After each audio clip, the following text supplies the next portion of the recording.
मित्रांनो, या काकांची अशी अवस्था का झाली, त्यांचा अपघात होण्यामागचं कारण जर तुम्ही पाहिलं तर तुमच्याही तळपायाची आग मस्तकात गेल्याशिवाय राहणार नाही।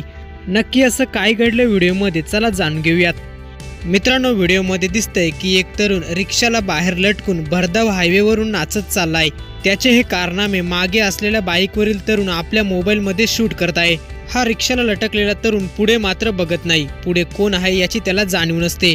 अचानक त्या रिक्षाच्या समोर सायकलवाले काका असतात। रिक्षावाला सायकलवाल्याला कट मारण्याचा प्रयत्न करतो, मात्र त्या तरुणाची धडक सायकलवाल्या काकाला लागते।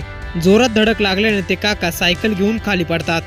काका पडल्यामुळे तो रिक्षावाला तरुण घाबरतो आणि तिथून पळून जातो।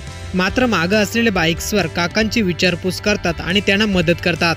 अशा वेळी तुम्ही तिथे असता तर त्या रिक्षामधील तरुणासोबत काय केलं असतं, कमेंट बॉक्समध्ये नक्की सांगा। व्हिडिओ जर पूर्ण पाहिला असेल तर आपलीही प्रतिक्रिया कमेंट बॉक्समध्ये नक्की कळवा।